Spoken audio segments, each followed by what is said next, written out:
अस्सलाम वालेकुम एवरीवन। आज हम रेगुलेशन 3 डिस्कस करेंगे। प्रूडेंशियल रेगुलेशंस की जो risk management related prudential regulations हैं issued by State Bank of Pakistan, उनमें हम थर्ड नंबर की जो रेगुलेशन है regarding financial analysis and other conditions, उसको गो थ्रू करेंगे। उसके जो मेन चीज़ें हैं, जो मेन पॉइंट्स हैं, उनको डिस्कस करेंगे।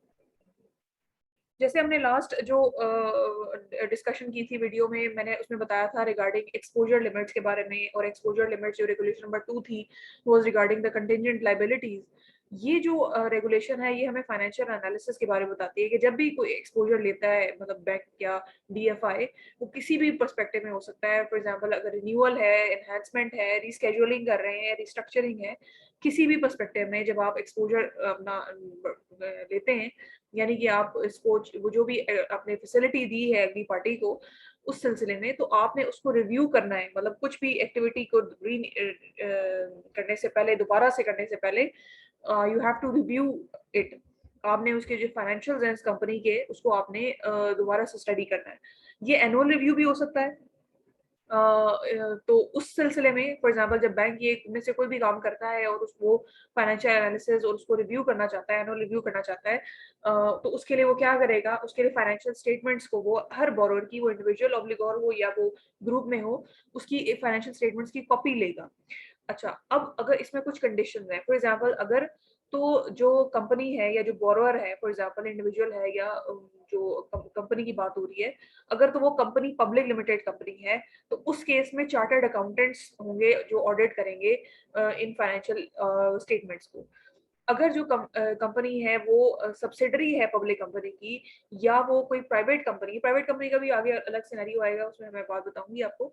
लेकिन अगर कोई ऐसी कंपनी है जो सब्सिडरी है पब्लिक कंपनी की, तो उस केस में आप कॉस्ट एंड मैनेजमेंट जो अकाउंटेंट्स हैं उससे भी ऑडिट करा सकते हैं फाइनेंशियल स्टेटमेंट को, और वो बैंक जो है वो लेगा उनकी ऑडिट हुई भी स्टेटमेंट्स को। बैंक जो है वो वसूल करेगा और हासिल करेगा। उसके बाद अब जैसे नेक्स्ट मैंने बताया था कि if the borrower is a public limited company and aggregate exposure from all banks DFIs exceeds rupees 500 million. अगर बैंक एक कंपनी जो है वो पब्लिक लिमिटेड कंपनी है और वो डिफरेंट बैंक से एक्सपोजर ले सकती है। अब डिफरेंट बैंक्स का जो एक्सपोजर उसने लिया है, अगर वो कलेक्टिवली उसको जब अगर आप जमा करें तो वो 500 मिलियन से बढ़ जाता है। इस केस में जो कंपनी की फाइनेंशियल स्टेटमेंट्स हासिल की जाएंगी बाय द डीएफआई बैंक, वो चार्टर्ड अकाउंटेंट्स होंगे जिनको क्यूसीआर प्रोग्राम के तहत आईसीएपी जो है, institute of chartered accountants of Pakistan है, उसने उनको सेटिस्फैक्टरी रेटिंग दी हो क्यूसीआर जो क्वालिटी कंट्रोल रिव्यू प्रोग्राम है उसके हवाले से। उसके बाद अगर फर्म की रेटिंग क्यूसीआर प्रोग्राम में, यानी कि जो ये वो फर्म है जो कि ऑडिट कर रही है, मतलब चार्टर्ड अकाउंटेंसी फर्म है, अगर वो फर्म क्यूसीआर प्रोग्राम के तहत उसकी रेटिंग डाउनग्रेडेड है, तो फिर जो फाइनेंशियल स्टेटमेंट्स हैं बोरोवर्स की, वो जो है वो ऑडिट की जाएंगी in the subsequent year by a firm having satisfactory rating. यानी कि फॉर एग्जांपल इस साल अगर एक एबीसी कंपनी ने ऑडिट की हुई है और क्यूसीआर प्रोग्राम में उसकी रेटिंग सेटिस्फैक्टरी है और नेक्स्ट ईयर नहीं रहती, तो नेक्स्ट ईयर में कोई और फर्म उसको जो है वो ऑडिट करेगी और उसकी उसकी रेटिंग मानी जाएगी। तो ये बात है रिगार्डिंग जो फाइनेंशियल एनालिसिस की। इसके बाद, in case of public sector entities and allied departments, divisions of government which are not under the obligation to prepare and get audited their financial statements from accounting firms, तो government के case में क्या होगा, banks and DFIs should devise criteria to obtain management accountants or some other mechanism। जाहिर है कुछ ना कुछ तो मैकेनिज्म अडॉप्ट करेंगे ना उनकी फाइनेंशियल पोजीशन एंड परफॉर्मेंस को असेस करने के लिए।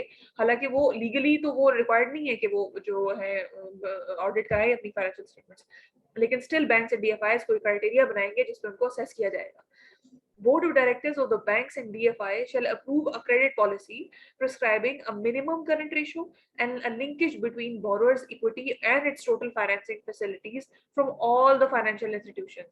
पहली चीज तो ये कि आप एक जो बैंक्स के जो बोर्ड ऑफ डायरेक्टर्स हैं वो क्रेडिट पॉलिसी, क्योंकि स्ट्रेटेजी डिसीजन मेकिंग तो बोर्ड लेवल पे हो रही होती है, और उस क्रेडिट पॉलिसी में वो minimum benchmark regarding current ratio बता देंगे कि इतनी होनी चाहिए कम से कम। और फिर ये भी देखेंगे कि सारे जो जितने भी टोटल उसने फाइनेंसिंग फैसिलिटीज ली है जितने फाइनेंशियल इंस्टीट्यूशन से, उसको भी वो देखेंगे, मतलब बोरोवर की इक्विटी और टोटल फाइनेंसिंग, उसका सारा जो कैपिटल स्ट्रक्चर है उसको भी देखा जाएगा। Credit policy shall emphasise upon higher credit standards. Obviously अगर क्रेडिट रेटिंग अच्छी है तो उसके डिफॉल्ट के चांसेस कम है, तो इसलिए उसी को एम्फसाइज भी किया जाएगा कि वो अच्छी हो, गुड क्रेडिट स्टैंडर्ड्स मेंटेन किए जाएं, higher standards, and provide full guidance to the management about the above requirements for various categories of clients। क्योंकि हर क्लाइंट को आप एक ही उससे तो नहीं फॉर्मूले से चला सकते, उसके लिए एक ही पॉलिसी तो नहीं हो सकती।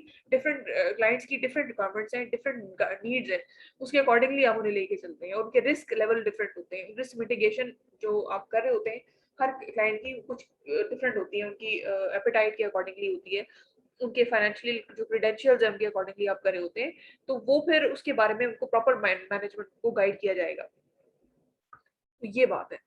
इसके बाद जो credit policy board of directors बनाएंगे बैंक्स के, ये जो पॉलिसी है shall also have an explicit यानी कि क्लियर कट प्रोविजंस होंगी फॉर द सर्कमस्टांसेस और conditions under which bank and DFI may extend financing facilities that are in breach of these limits should the bank decide to do so. अगर bank करना चाहता है, for example अगर bank जो है वो आपकी एक पॉलिसी डिसाइड हो गई है कि भाई इतने % आपने जो है वो कर सकते हैं फाइनेंसिंग, ये कस्टमर ले सकता है एग्रीगेट इसकी, लेकिन स्टिल अगर वो उसको उसके बियॉन्ड जाके फैसिलिटेट करना चाहते हैं क्लाइंट को, वो इतना वर्दी क्लाइंट है, तो वो बैंक्स फिर डिसाइड कर लेंगे। उसके लिए भी एक्सप्लिसिट प्रोविजंस होंगी कि किस बेसिस पे बैंक डिसाइड करेगा ये। The policy shall clearly provide approving authorities that would be responsible to allow exemption. यानी कि अब ये जो एग्जाम्पशन है ना, ये बेसिकली जो इस पॉइंट में बात हो रही है एग्जाम्पशन से रिलेटेड बात हो रही है कि हमने ये तो डिसाइड कर लिया कि एग्रीगेट फाइनेंसिंग इससे ज्यादा नहीं जाएगी, लेकिन कुछ सर्कमस्टांसेस में, कुछ सिचुएशंस में आप कर भी सकते हैं, एग्जाम्पशंस दे भी सकते हैं। तो ये जो एक्सेप्शंस, ये जो एग्जाम्पशंस देंगे, इसके लिए भी प्रॉपर अप्रूविंग अथॉरिटी होगी बैंक में, जो अकॉर्डिंग टू पॉलिसी ये एग्जाम्पशंस अलाउ करेगी। All such exemption allowed shall be reported to the board of directors, जो कि क्वार्टरली या जैसे भी जो भी मीटिंग इनकी होती है इसमें उसको बताया भी जाएगा, रिपोर्ट किया जाएगा। इसके अलावा जो क्रेडिट नीड्स हैं कस्टमर्स की, बोरोअर्स की फॉर एग्जाम्पल, उनको असेस करने के लिए बैंक्स एंड डीएफआई जो हैं वो फाइनेंशियल एनालिसिस करेंगे और जेन्युइन क्रेडिट रिक्वायरमेंट्स की बेसिस पे उनको क्रेडिट कार्ड किया जाएगा। तो ये बेसिकली जो चीजें हैं हमने डिस्कस की।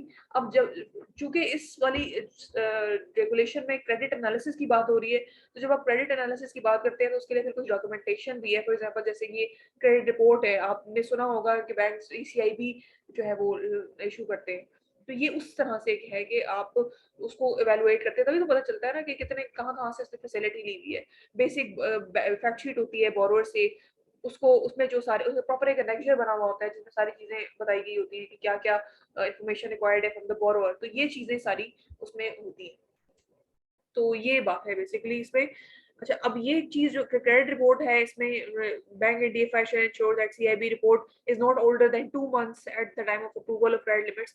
ये सारी चीजें फिर रिगार्डिंग रिपोर्ट्स हैं, और फिर एनेक्जर कैसे फिल करना है फॉर द बेसिक बोरोअर जो की फैक्ट शीट है उससे रिलेटेड, तो वो फिर उसके लिए वेरी करती है, मतलब कि रिक्वायरमेंट्स हर borrower respective with respect to each borrower उसको फिर क्राइटेरिया को देखा जाता है। लेकिन यहाँ पर कॉन्सेप्ट समझने का ये है कि क्रेडिट रिपोर्ट क्या है, क्यों इशू की जाती है और इसका क्राइटेरिया क्या है। फिर दूसरी चीज ये है कि बोरोअर की जो बेसिक फैक्ट शीट है वो क्या होती है, एक एनेक्जर है प्रॉपर्ली, इसमें सारी उससे रिलेटेड इन्फॉर्मेशन होती है। जब आप उसको कोई फ्रेश फैसिलिटी एक्शन कर रहे होते हैं या कोई भी एनहांसमेंट, रिन्यूअल, रिस्केड्यूलिंग या रिस्ट्रक्चरिंग कर रहे होते हैं, तो ये बात है बेसिकली। बेसिकली ये केवाईसी है एक तरह से, तो ये रिगार्डिंग स्पेसिफिक लोन ग्रांट करने के लिए। तो this was about regulation number 3, जिसमें हमने फाइनेंशियल एनालिसिस को डिस्कस किया। हम रिस्क मैनेजमेंट की रेगुलेशंस, प्रूडेंशियल रेगुलेशंस की बात कर रहे हैं जो कमर्शियल बैंक्स के लिए स्टेट बैंक ने इशू की हुई है। आई होप ये इस रेगुलेशन की जो डिस्कशन मैंने की है ये समझ में आई होगी। तो इंशाल्लाह will see you in the next video, जिसमें हम रेगुलेशन 4 की बात करेंगे। अपना ख्याल रखें। अल्लाह हाफिज।